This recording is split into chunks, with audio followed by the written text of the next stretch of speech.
¿Qué sucede cuando nosotros nos salimos del patrón de nuestro movimiento habitual? O sea, hacer ese tipo de movimiento es como medio inusual, por decir lo mínimo. Y si decimos que vamos a hacer ese tipo de práctica durante 30 minutos o 50 minutos, entonces ya comenzamos a sentir que eso es como demasiado extraño, atenta contra los estándares de lo que es razonable, etc. Entonces, una cosa que hemos aprendido es que las distintas tecnologías de lo sagrado dicen: observa tu estado de conciencia habitual y mete la energía a uno de sus componentes, por ejemplo, al movimiento. Cambia la energía, por ejemplo, con la alimentación. Una de las cosas importantes, muy importantes dentro de la salud física y la salud mental es darnos cuenta de cómo en la experiencia de cada quien la comida afecta nuestros sentimientos, nuestros pensamientos y no solamente nuestra densidad física. Entonces, por eso existen tecnologías de lo sagrado, como por ejemplo dentro del yoga, en donde se insiste mucho en la observación del tipo de energía, del tipo de alimento que comemos, porque existe toda una cosmovisión acerca de cómo los alimentos nos suministran ciertos tipos de energía, nos equilibran o nos desequilibran de maneras diversas. Ahora, otra forma de tecnología de lo sagrado es: quítale sistemas de percepción, disminúyele los inputs al sistema. Por ejemplo, una forma súper interesante, pero muy poco tolerada, es la ceguera. Una de las experiencias, yo he participado dentro de trabajos muy prolongados de ceguera, y una de las cosas asombrosas en mi experiencia y en las experiencias que hemos podido compartir con las personas que hacen ese tipo de prácticas, es como, primero que todo, se agudizan los otros sentidos. Y entonces comenzamos a sentir que hay una conexión con un mundo que de alguna manera siempre ha estado alrededor, pero que como que andábamos adormecidos frente a, por ejemplo, los sonidos del ambiente, la forma como los ambientes resuenan y nos devuelven los sonidos, la forma como evaluamos la distancia, o cómo desde el sonido nos vamos formando ciertas impresiones acerca de la fuente, y nos vamos dando cuenta de cómo vamos tejiendo estructuras de símbolos dentro de nuestra mente. Bien, entonces hay formas de modificar los estados de conciencia, por ejemplo, suministrándoles energía o limitando ciertas entradas sensoriales, pero también puede ser, por ejemplo, a través de la quietud prolongada. Es algo de lo más delicado, pero que finalmente lo que evidencia es que cuando nos vamos sumergiendo dentro de un trabajo corporal y a ese cuerpo le vamos dando como otra perspectiva experiencial, o sea, nos permitimos, por ejemplo, vivir lo que es el adormecimiento de las extremidades, lo que es la tensión, por ejemplo, si hacemos meditación sentados en postura de loto, lo que son los mensajes del cuerpo que dan como sensaciones de dolor o de corrientes energéticas, se comienzan a abrir, tanto las formas de pensamiento como de sentimiento, como de experiencia del sentido de identidad. O sea, para conectarlo con el tema de este gran foro, es una de las formas de producir nuevas estrategias de pensamiento es: revisa tus estados de conciencia habituales. Mira cómo cultivas, con qué grado de repetición, por ejemplo, o de qué manera tú puedes ir variando el soñar, tu atención al soñar. Además de que el soñar es toda una fuente de sabiduría, el solo hecho de que comencemos a recordar que nuestra existencia no es solamente durante la vigilia, sino también durante la noche, nos va dando otras perspectivas de lectura de nosotros mismos y de nuestros contextos relacionales, del trabajo, de la creatividad, de las formas sociales y culturales en las cuales estamos insertos.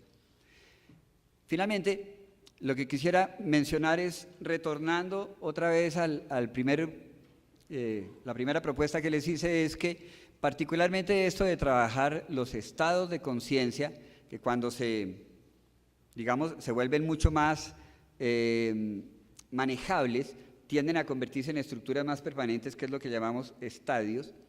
Cuando nosotros hacemos ese tipo de circunstancias, evidenciamos una cosa, y es que en el cuerpo, desde el cuerpo, estamos nosotros produciendo y viviendo nuestras formas psíquicas básicas: pensamiento, emoción, sentimiento, memoria, etc.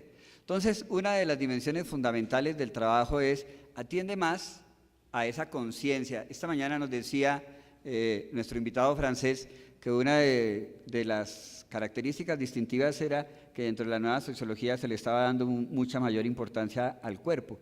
Posiblemente porque hemos venido también dándonos cuenta de que a punta de negar nuestra encarnación y construir delirios mentales, vivimos como los muñequitos de los cuentos, ¿no? Con un cuerpo así de chiquito y con un globo mental acá que nos lleva. Entonces, eso nos va disociando cada vez más de nuestra presencia encarnada aquí y ahora. Uno de los elementos fundamentales de esas tecnologías de lo sagrado es, percíbete, desde el cuerpo físico. Desde el cuerpo físico. Que el cuerpo físico no sea la ausencia o la inconsciencia que lleva nuestra estructura afectiva, nuestra estructura mental, nuestra estructura de recuerdos o de proyecciones y de deseos futuros, sino el marco mismo inmediato de nuestra experiencia. En la medida en que, por ejemplo, nos podemos abrir, como proponía el doctor Morales, a ciertos aspectos de la existencia como la intuición, eso indudablemente a lo que nos lleva es a conectarnos mucho más con nuestras raíces. Un poquito como dice la Biblia, ¿sí? Polvo eres y en polvo te has de convertir, ¿no es cierto? Pero ese recuerdo de nuestra materialidad a veces es una cosa demasiado ausente porque andamos en un estado de conciencia que nos ha dicho, eso no es el tema es otro. Entonces las tecnologías de lo sagrado son conspiradoras en ese sentido con la programación habitual en que nosotros hemos venido funcionando culturalmente. Bueno, esa es una de las ideas de la psicología transpersonal que creo que tiene pertinencia con el foro. Mil gracias. Muchas gracias, doctor Lara. A continuación, lógicas divergentes, a cargo del doctor Raúl Gómez Marín, profesor de la Universidad EAFIT. El doctor Gómez Marín nació en Medellín, es ingeniero industrial de la Universidad Autónoma de Medellín, magíster en matemáticas y doctor en lógica matemática de la Universidad de París, magíster en filosofía de ciencias de la Universidad de París, Sorbona. Ha sido docente en colegios y universidades y autor de textos pedagógicos de matemáticas. En la actualidad es el director de la Escuela de Humanidades de la Universidad EAFIT de Medellín. Aló, buenas noches. Ya. Yo no sé ustedes, yo tengo una sopa de neuronas tremenda en la cabeza. Me imagino que ustedes andan por los mismos lados. Voy a aplicar el principio de justicia introducido por Perelman, tratar a los semejantes como semejantes. Por algún ordenamiento del azar y de la complejidad, esto quedó de último, es un tema abstracto, árido, denso. Entonces voy a tratar de resumirlo en 3 o 4 pildoritas. Tenía 33 preguntas para responder, entonces ahora no voy a plantear sino 2 e intentar resolver 2. La primera pregunta la formulo después del siguiente planteamiento. Por todos lados oímos hablar, ustedes han oído hablar y mañana van a oír hablar de que el pensamiento occidental, que nuestras formas de racionalidad ya no son capaces de dar cuenta de lo que nos está pasando. ¿Qué nos está pasando? Crisis, hambre, hundimiento de los paradigmas científicos, racionales, científicos.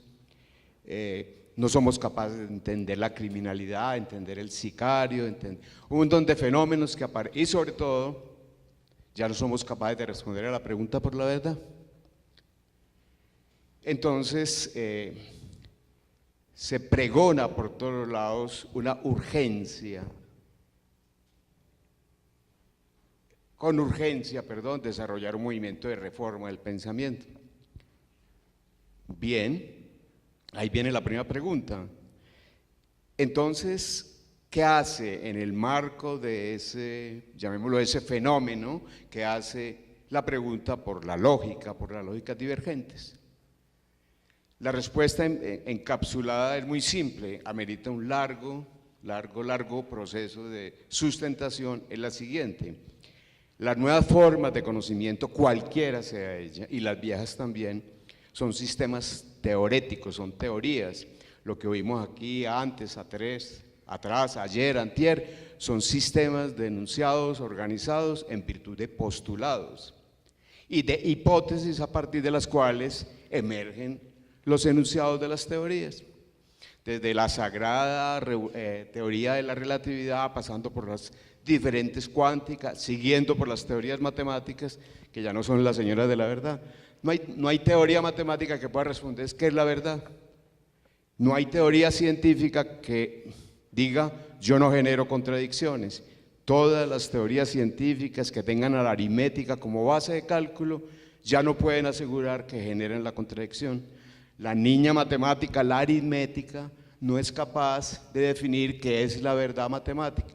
Y la lógica ya no es capaz de definir qué es la verdad lógica, cuando ella era la doncella del conocimiento que tenía por tarea hacer una investigación sobre principios, reglas, leyes, que en las bellas palabras de Descartes habrían de orientar a la razón en la búsqueda de la verdad, por los caminos y laberintos de la verdad.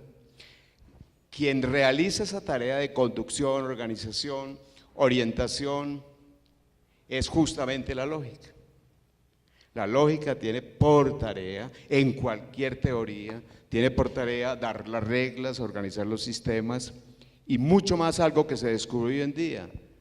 La lógica es la que hace el análisis del discurso, en el cual está estructurado y formulada la teoría. Llámese psicología, llámese psicoanálisis, llámese física, cualquiera de ellas. Los resultados de esas teorías son producto de los postulados y de las hipótesis de la teoría, gracias a la lógica subyacente que contiene los principios, reglas, metodologías. Entonces, las lógicas divergentes son ese conjunto de sistemas que, a raíz de la proliferación de los problemas de la racionalidad, contradicciones, caída de las inconsistencias, pérdida de la verdad, multiplicidad en la verdad, el problema de la verdad se volvió harto complejo. Entonces aparecieron muchos sistemas de lógica que intentan conducir, ayudar ahora a la razón en muletas, y ahora no a una razón, ya no a una racionalidad, sino múltiples racionalidades, avanzando por el camino en busca de una verdad que es un horizonte, o como bellamente dice Morán, o plantea Morán en el método 3, era la pregunta que los caballeros griegos debían haberse planteado, era la pregunta por la posibilidad de la verdad. ¿Es posible esa cosa? Y es la pregunta que tenemos ahora, la pregunta que en el marco de la lógica contemporánea, de la racionalidad contemporánea, de la ciencia contemporánea, de la física contemporánea, la pregunta trascendental ¿es posible la verdad? Las respuestas son bastante preocupantes. Y más preocupante esto, si los conocimientos que tenemos a un lado y a otro son productos de meras hipótesis y conjeturas. Todo el trabajo de Karl Popper, todo el trabajo de la ciencia nueva nos muestra que todo el conocimiento que tenemos son productos de hipótesis y postulados, como intenté mostrarlo en la charla en el seminario de 6 horas el jueves. Ahora no tengo tiempo, es que no hay nada. Cojan cualquier planteamiento freudiano, cojan cualquier planteamiento de la física de Newton, de la geometría euclidiana, la geometría de Riemann, de la psicología transpersonal, de la psicología social, cualquiera de los planteamientos con los cuales ellos trabajan, o las tesis fundamentales, son productos de unas hipótesis y postulados que están escondidos, ocultos, invisibles en el núcleo del paradigma.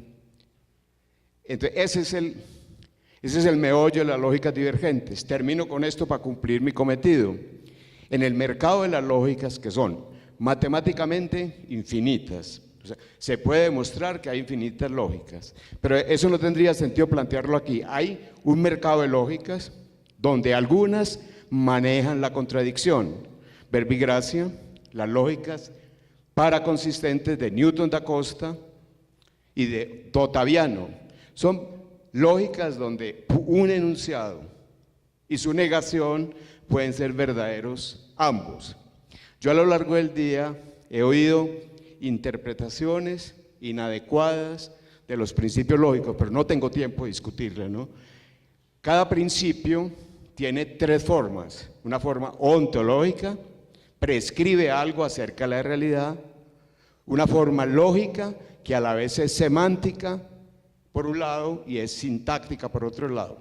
Bueno, en algunas lógicas, en algunas teorías, es válido el principio de contradicción en la forma sintáctica, pero no es válido semánticamente. En fin, hay un juego de la racionalidad que sale, digámoslo hoy en día, al encuentro de los problemas que tenemos en las ciencias humanas, llamadas blandas, pero esas son las verdaderas duras.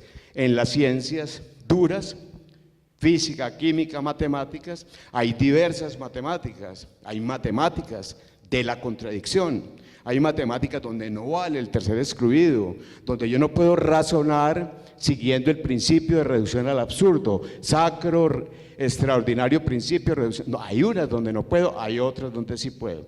Entonces, para terminar, el problema y ligar con la reforma del pensamiento. El problema es que hay un montón de teorías, teoría Zen, estoy de acuerdo, la teoría de pensamientos divergentes, pensamientos alternos, pensamientos complejos, todas esas son formas alternas de la racionalidad que en conjunto intentan, o intentamos en la medida en que trabajamos en ellas, responder al problema de la incertidumbre, indeterminación, pérdida de la certeza, imposibilidad de alcanzar la verdad, a no ser como límite, como ideal, y sobre todo, dilución cada vez más, o mejor, relación compleja entre lo individual y lo colectivo, entre lo local y lo global, entre lo local y lo netamente individual.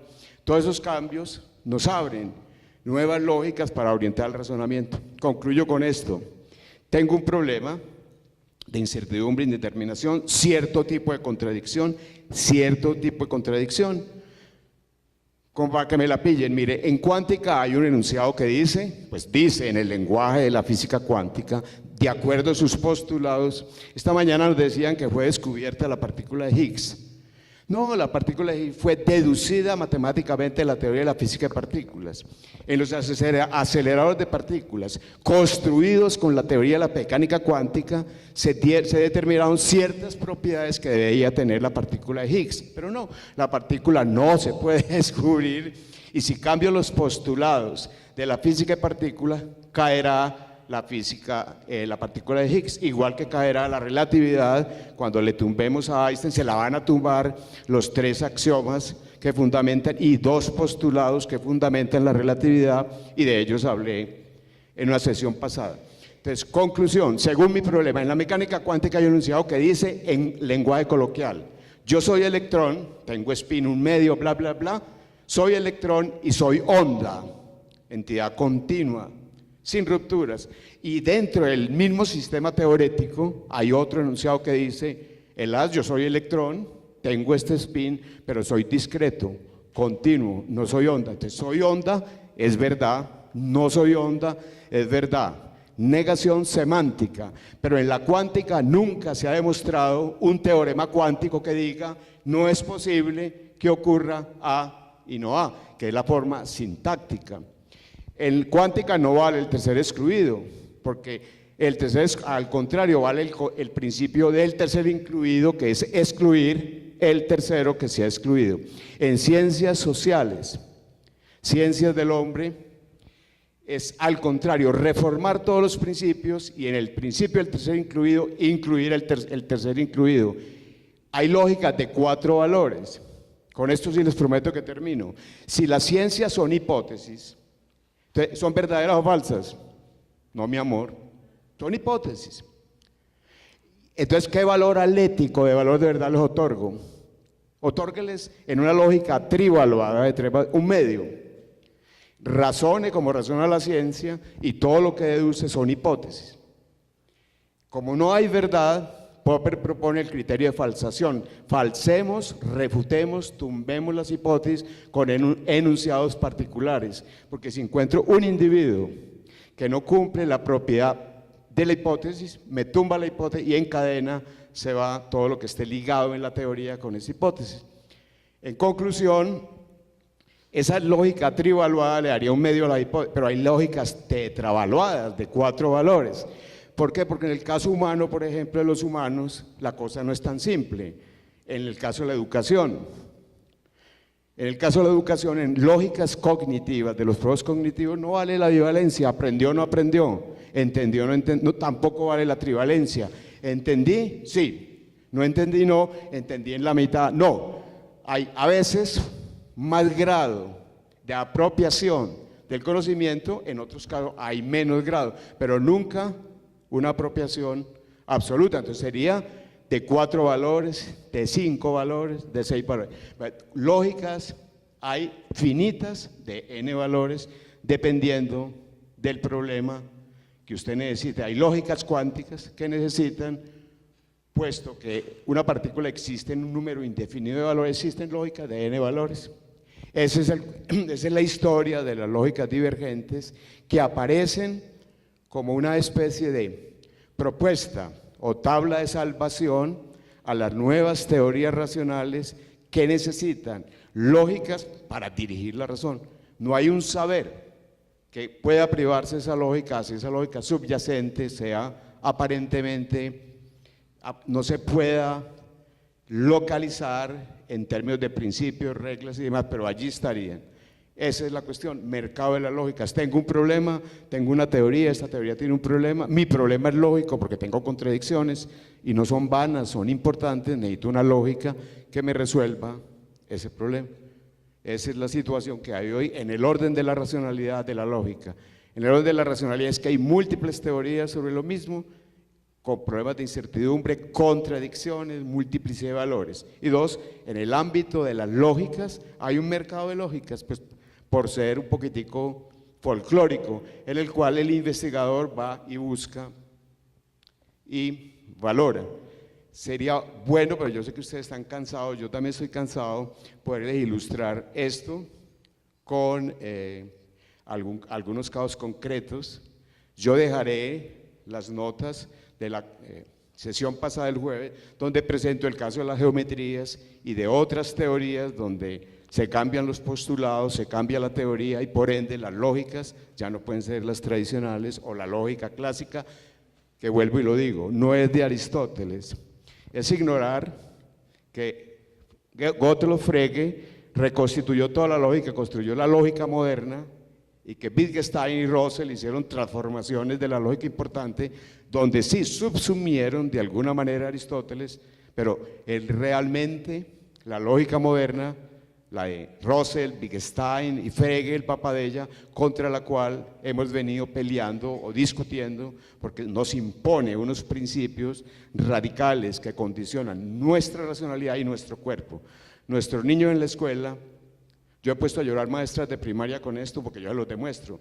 Nuestras maestras en la escuela están programando a esos niños bivalentes, sí y no, y los están programando y los están traumatizando en matemáticas y traumatizando con una lógica multivalente cuando salen a la calle y con el amigo. La lógica del juego, la lógica de la casa, no es una lógica bivalente, de sí y no, es una lógica muy compleja y ahí hay contradicciones que el niño juega con ellas como con el balón. Bueno, muchas gracias.